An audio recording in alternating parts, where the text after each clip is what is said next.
Congress racks up Rafale scandal again after French report on 1 million euro payoff।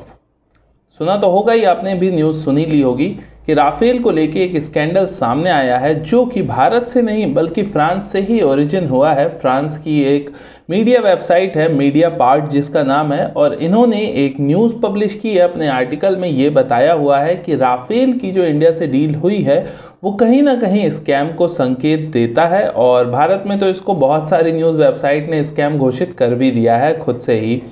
तो क्या है ये मसला? क्या राफेल में सच में स्कैम हुआ है, नहीं हुआ है? मीडिया पार्ट का क्या कहना है, और एक्चुअल में ये जो चीजें हो रही हैं इसका क्या लिंक कोई और भी चीज से हो सकता है? इन सारी चीजों पे चर्चा करेंगे, तो वीडियो के लास्ट तक जरूर बने रहेगा। मैं मनीष स्वागत करता हूं आप सबका डिफेंस गैलरी में। आइए वीडियो को शुरू करते हैं। तो मीडिया पार्ट का क्या कहना है, शॉर्ट फॉर्म में आपको इतना समझा देता हूं। तो मीडिया पार्ट जो फ्रांस की न्यूज एजेंसी है उसका कहना है कि फ्रांस की जो एंटी करप्शन ब्यूरो है, एंटी करप्शन एजेंसी, उसने एक चेकिंग की है फ्रांस के डसॉल्ट कंपनी की, और इस चेकिंग में उन्होंने क्या पाया है ये आपको जानना चाहिए। उस चेकिंग में फ्रांस की जो एजेंसी है उसने पाया है कि डसॉल्ट कंपनी ने सन 2017 में 5,08,925 यूरोज जो है वो भारत की एक कंपनी डेफ्सिस सॉल्यूशंस को ट्रांसफर किया है। ये डेफ्सिस सॉल्यूशंस क्या करती है? तो ये डेफ्सिस सॉल्यूशन बेसिकली एविएशन के फील्ड की एक कंपनी है जो कि अलग अलग तरह की चीज़ों को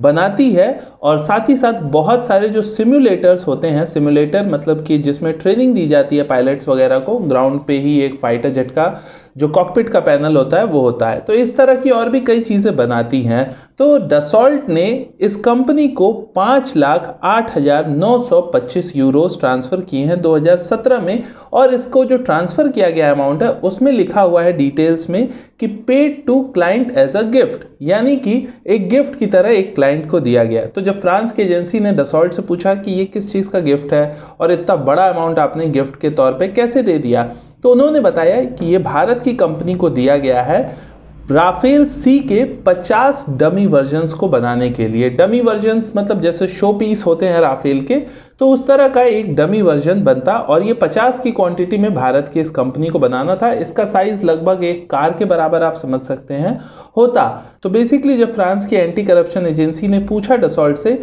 कि अच्छा तो आपने ये बनाने को दिया है, तो क्या ये बन चुका है, क्या इसकी फोटोज वगैरह आपके पास हैं, तो फिर डसॉल्ट जो है वो कुछ भी ऐसे डेटा प्रोवाइड नहीं करा पाया, जहां से पहला डाउट रेज होता है इस मीडिया पार्ट न्यूज एजेंसी का। और ये डाउट कहीं ना कहीं सही भी लगता है। अगर आप भी देखेंगे इस न्यूज को तो आपको भी सही लगेगा। अब आते हैं दूसरे पक्ष पे। तो ये हो गया एक पक्ष, अब आते हैं दूसरे पक्ष पे। तो डसॉल्ट कंपनी का ये कहना है कि 1 मिलियन यूरो 1 मिलियन यूरो की डील हुई है उनकी डेफ्सिस सॉल्यूशन यानी कि भारत की कंपनी के साथ। जो फ्रेंच कंपनी है उसकी भारत की कंपनी के साथ 1 मिलियन यूरो की डील हुई है, जिसके तहत पूरा उन्हें 50 जो है वो मॉडल्स राफेल के बना के देने थे, जिसमें से आधा पैसा यानी कि 50% जो पैसा है वो फ्रांस की कंपनी ने अभी भारत को भेजा है, और 50% पैसा देना बाकी है। ये अभी गया नहीं है पेमेंट, और उन्होंने भी अपने रिपोर्ट में यही बताया है। और अगर फ्रांस के 1 मिलियन यूरो को आप इंडियन करेंसी में कन्वर्ट करते हैं तो अराउंड 9 करोड़ रुपए के आसपास आता है,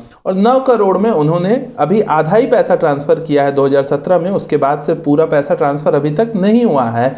तो जो आधा पैसा ट्रांसफर हुआ उसमें आप समझो 4.5 करोड़ के आसपास ट्रांसफर हो चुका है इंडिया में। अब वो बना क्यों नहीं है मॉडल जिसके लिए पैसा ट्रांसफर हुआ था? यहाँ पे एक क्वेश्चन ये रेज होता है, क्या उसका काम प्रोसेस शुरू हुआ है, नहीं हुआ है? दूसरा क्वेश्चन। तीसरी चीज हो सकती है कि ये जो प्रोजेक्ट है ये भारत की ही कंपनी को क्यों दिया गया, ये डेफ्सिस सॉल्यूशंस को क्यों दिया गया? क्या कोई और कंपनी फ्रांस में या किसी और देश में नहीं है? चौथी चीज ये है कि ये कब तक बन के तैयार होगा? तो ये बेसिकली कुछ क्वेश्चंस हैं जो कि डाउट रेज करते हैं। अब आते हैं दूसरे पार्ट पे। दूसरा पार्ट ये है कि राफेल की जो डील हुई है वो है टोटल 7.6 बिलियन यूरो की।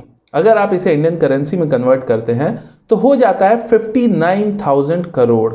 1 बिलियन में 1,000 मिलियन होते हैं, और 7.6 बिलियन की ये डील है। तो आप समझ सकते हैं कि 59,000 करोड़ जिसकी राफेल की डील हुई थी उसमें 10 करोड़ रुपए कितनी ज्यादा छोटी रकम है। पहला पॉइंट तो यहां पे ये आ जाता है। दूसरी चीज अगर आप देखते हैं तो जस्ट एक दिन पहले ही, इस न्यूज के आने से एक दिन पहले ही भारत के प्रधानमंत्री श्री नरेंद्र मोदी जी ने यह अनाउंस किया था कि वो मई में फ्रांस जाने वाले हैं। और उसी बीच ऐसी न्यूज़ आई थी कि फ्रांस के जो राष्ट्रपति हैं मैक्रोन, वो भारत को फिर से 36 राफेल को पिच कर सकते हैं। और आप हमारी भी वीडियो देखते होंगे, डिफेंस के बारे में जानकारी रखते होंगे, तो आपको पता होगा कि यही भारत के पास सबसे अच्छा ऑप्शन बचा हुआ है 36 मोर राफेल्स का। इसके अलावा भारत के एयर चीफ मार्शल भी फ्रांस जाने वाले हैं, तो फ्रांस का अपना फाइटर जेट है वो बेचना चाहेंगे ही भारत को, तो इसमें कोई बड़ी चीज़ नहीं है। लेकिन यहाँ पे भारत भी इंटरेस्टेड है और सबसे बड़ी बात यह है कि भारत के लिए ये सूटेबल भी है। अब यहाँ पे ये कोइंसिडेंस आप देख सकते हैं कि एक और अनाउंसमेंट होता है कि मोदी जी जाएंगे फ्रांस, दूसरी ओर ये न्यूज़ पास हो जाती है। साथ ही साथ अगर आप देखते हैं तो भारत में ऑलरेडी इलेक्शंस भी चल रहे हैं। और इसके अलावा आप जानते होंगे कि अमेरिका जो है वो भारत की डिफेंस इंडस्ट्री पे अपना कब्जा एक तरीके से करना चाहता है, अपनी चीज़ों को बेचना चाहता है भारत को जो चीज़ ठीक लगती है वो अमेरिका से ली जाती है, जो नहीं ठीक लगती आपने देखा S-400 रूस से ले लिया, राफेल फ्रांस से ले लिया। तो कोई प्रेशर भारत नहीं लेना चाहता है, इसलिए भारत को जो चीज़ जहां से सही लगती है वो ले लेता है। लेकिन अमेरिका का इसमें क्या रोल हो सकता है ये भी आपको जानना चाहिए। तो मीडिया पार्ट जो न्यूज़ एजेंसी है फ्रांस की, जिसने ये न्यूज़ पब्लिश किया है, उसको जो चलाता है उसका नाम है एडवी प्लेनेल। ये फ्रांस की उस मीडिया पार्ट एजेंसी को ओन करते हैं। तो ये जो है एडवी प्लेनेल, आपको जान के एक चीज़ आश्चर्य होगा कि 80s के दौर में फ्रांस के एक राष्ट्रपति ने ऐसा कहा था कि एडवी प्लेनेल जो है ये जर्नलिस्ट कहने को तो फ्रांस के हैं, लेकिन ये अमेरिका के CIA के लिए काम कर रहे हैं। 1980s में इनके ऊपर ये आरोप लग चुका है कि ये अमेरिका के लिए काम करते हैं और फ्रांस में ये आरोप लगा था। और अमेरिका, फ्रांस, इंडिया, आप खुद से लिंक कर सकते हैं इन तीनों चीज़ों को कि क्या ये कोई लॉजिक हो सकता है, ये मैं आपके ऊपर छोड़ता हूँ। साथ ही साथ दूसरा पॉइंट और बताता हूँ आपको कि यही जो कंपनी है जो भारत की डेफ्सिस सॉल्यूशंस है, वो डेफ्सिस सॉल्यूशंस पे जो आरोप लगा रही है कांग्रेस या बाकी लोग आरोप लगा रहे हैं, इनका पुराना भी विवाद रहा है। और मैं ये चीज़ भी कहना चाहूँगा कि जिनका बैकग्राउंड विवादित रहा हो उनको सरकार को उनसे दूर ही रहना चाहिए, मेरा मानना पर्सनली ये है, चाहे वो कितने भी अच्छे लोग हों।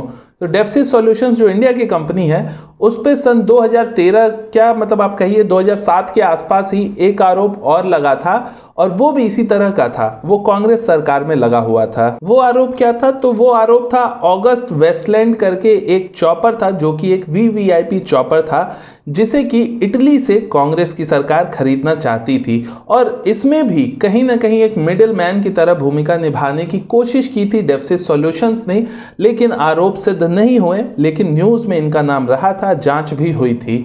तो डेफ्सिस सॉल्यूशंस का नाम कांग्रेस की भी सरकार में आ चुका था और वो डील भी कैंसिल हो गई थी बाद में, हेलीकॉप्टर वाली, और फिर से डेफ्सिस सॉल्यूशंस का नाम आया है। तो मुझे लगता है कहीं ना कहीं सरकार को भी इस चीज़ का ध्यान देना चाहिए कि जिनका बैकग्राउंड ऐसा हो चुका है उनको इस तरह की डील से दूर रखा जाए। हालांकि ये सरकार के हाथ में नहीं है, फ्रांस की कंपनी ने खुद से अपना डील किया हुआ है डेफ्सिस सॉल्यूशंस के साथ, तो वो फ्रांस की कंपनी और भारत की डेफ्सिस सॉल्यूशंस कंपनी के बीच की बात होती है। लेकिन इसमें क्योंकि राफेल की डील है तो आप देख सकते हैं, मुझे ऐसा पर्सनली लगता है, अगर आप मेरा व्यू मानते हैं तो देखिए ये जो 10 करोड़ रुपए की बात की गई है, ये कितना छोटा अमाउंट है, आप इससे समझ सकते हैं कि राफेल में लगने वाली एक मिसाइल जो मीटियोर है वो भी 10 करोड़ रुपए में नहीं आती है, उसकी भी कॉस्ट 20 करोड़ रुपए है। तो आप सोचिए अगर 59,000 करोड़ रुपए की यहाँ बात हो रही है, तो पर्सनली मेरा मानना यह है कि यहाँ पे अगर कोई स्कैम होता है तो वो आपको 1000-2000 करोड़ रुपए मिनिमम दिखना चाहिए। मतलब 5 करोड़ 10 करोड़ का कोई स्कैम मेरे हिसाब से नहीं हो सकता, अगर डील हम इतने बड़े डील की बात कर रहे हैं। आप खुद भी एक बार कॉमन सेंस लगा सकते हैं।